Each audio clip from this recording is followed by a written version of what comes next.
नमस्कार। बहुत स्वागत है आपका। जीवन में भला धन किसे नहीं चाहिए, और इसीलिए हम खास दिनों में खास प्रयोग करते हैं ताकि माँ लक्ष्मी प्रसन्न होकर हम पर ढेर सारे धन, खुशियाँ, सुख, संपत्ति बरसाए। ऐसे में एकादशी की तिथि जो श्री हरि का दिन है, और एकादशी के दिन श्री हरि प्रसन्न मुद्रा में रहते हैं और उनके साथ हैं माँ लक्ष्मी। जब भी आप पूजा करें एकादशी के दिन तो श्री हरि और माँ लक्ष्मी दोनों की ही एक साथ करें।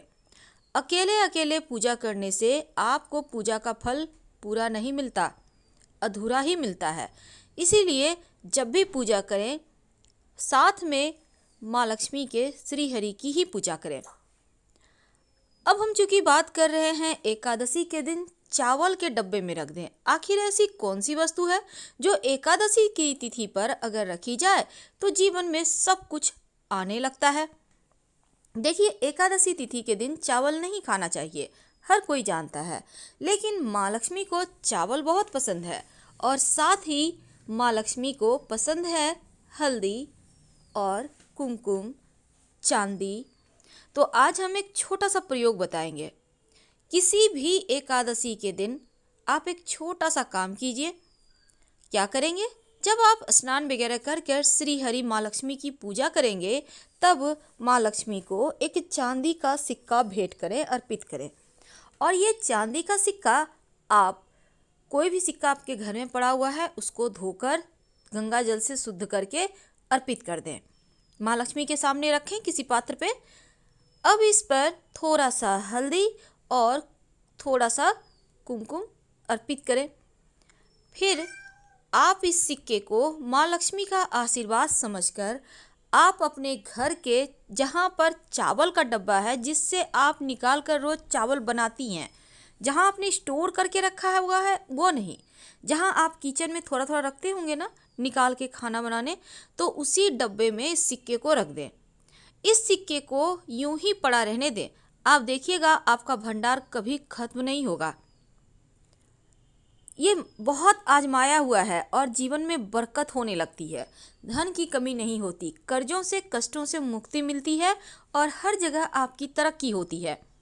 अब जब आप चावल बना रहे हैं, आपके चावल आप निकाले हैं धोने के लिए, उसको बनाने के लिए हाथ में चांदी का सिक्का आ जाए, वापस से डब्बे में रख दें। यूं ही पड़ा रहेगा और हमेशा ध्यान देते रहें। आप देखिएगा जीवन में खुशियाँ आपके घर तक पहुंच चुकी हैं। सिंपल उपाय है पर करिएगा जरूर, क्योंकि इस उपाय को करने से लक्ष्मी स्थिर हो जाती है। अब इसको बदलेंगे कब? किसी भी एकादशी को दिन रखेंगे तो जरूर। देखिए, सबसे पहली बात, जरूरी नहीं है कि हर एकादशी को आप सिक्का डालें।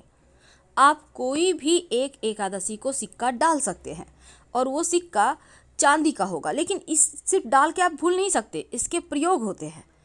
आपको तो पता है महीने में 2 एकादशियाँ आती है, शुक्ल पक्ष की और कृष्ण पक्ष की। लेकिन एकादशी का व्रत रखने से मन की समस्याओं से आप बच सकते हैं, बाहर निकल सकते हैं, और यहाँ तक कि बड़ा से बड़ा टेंशन भी समाप्त हो जाता है। तो आप दोनों एकादशी नहीं भी करते हैं तो कम से कम शुक्ल पक्ष की एकादशी का व्रत किया करें, तो जीवन की बहुत सारी मुश्किलों से बाहर निकल आएंगे। तो ये जो सिक्का है इसको आप घर के में जो जहाँ से खाना आप बनाते हैं, यानी आपके किचन में, रसोई में जो चावल का डब्बा है उसमें ही आपको डालना है। और इस सिक्के को दीपावली के दिन आपको निकाल कर फिर से रिचार्ज करना है, क्योंकि दीपावली के दिन जब माँ लक्ष्मी की पूजा होगी तब इस सिक्के में आप फिर से उसको निकाल कर पूजा पाठ करेंगे, माँ लक्ष्मी को अर्पित करेंगे, तो जीवन की बहुत सारी मुश्किलों से अब निकलेंगे। और उसी सिक्का को फिर से आप चावल में डाल देंगे, यानी कि इसी सिक्का को आपको दीपावली में निकालना है, अच्छे से गंगा जल से शुद्ध करके आप इसकी पूजा करके माँ को अर्पित कर दें और फिर चावल में डाल दें। यानी ये जो आप चावल में डालेंगे ना, तो आपके घर में अन्न धन वस्त्र की कमी कभी नहीं होगी। आपको विश्वास नहीं है तो आप करके देखें, आपको 1-2 महीने में ही समझ में आ जाएगा कि घर में खुशियाँ आने लगी है, बरकत होने लगी है और जीवन एक बार फिर से अच्छे से चलने लगी है। बहुत सिंपल है, लेकिन इस प्रयोग को आप किसी भी एकादशी को कर सकते हैं। साथ ही आप चाहें तो चावल के डब्बे में 2 लौंग भी रख सकते हैं। इससे क्या होगा ना, लोगों के किसी भी तरह का तंत्र मंत्र क्रिया आप लोगों पे असर नहीं करेगा। लौंग के बहुत सारे प्रयोग हैं। हम फिर आपसे मिलेंगे, बहुत सारी बातें करेंगे। हर हर महादेव। अगर वीडियो पसंद आ रहा हो तो प्लीज़ लाइक कर सब्सक्राइब करें।